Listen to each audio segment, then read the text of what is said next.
નવસારીમાં મહારાજા સયાજી ગાયકવાડે 100 વર્ષ અગાઉ ડાંગમાંથી કિંમતી સાગના લાકડા મેળવવા માટે નવસારીના બિલીમોરાથી ડાંગના વધી સુધી નેરોગેજ ટ્રેન શરૂ કરી હતી, પરંતુ લગભગ 64 કિમીની યાત્રા 3 કલાકની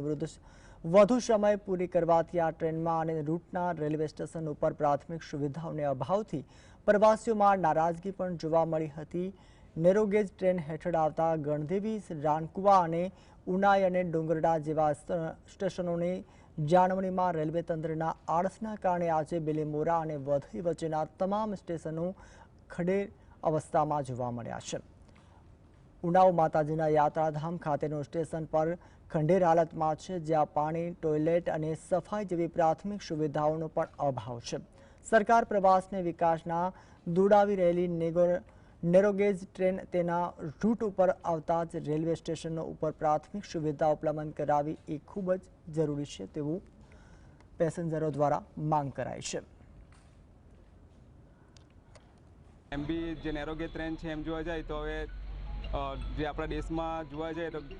ખાલી હાર્ડલી 5-6 જેવી નેરોગેજ ટ્રેનનું જોવા મળે છે। તો જે રીતે જાળવણી થવી જોઈએ તે રીતે જાળવણી થતી નથી અને આપણે આપણા બિલીમોરામાં જ જે મહત્વાકાંક્ષી જે પ્રોજેક્ટ છે કેન્દ્ર સરકારનો બુલેટ ટ્રેન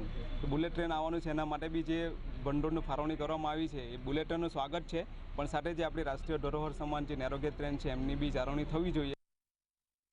આ ટ્રેનના અંદર જે પ્રાથમિક સુવિધાઓ જે હોવી જોઈએ એનો અભાવ છે,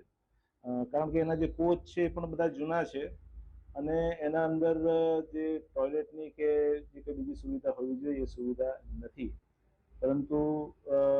ટ્રેન અને આ જે રૂટ છે એ રૂટને ધીમે ધીમે ડેવલપ કરવાનું કામ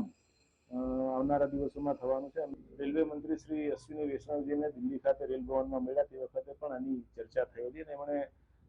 એક વિશ્વાસ અપાયો છે કે આવનારા દિવસોના અંદર આ બધી સુવિધાઓના અંદર વધારો સમયાંતરે થશે।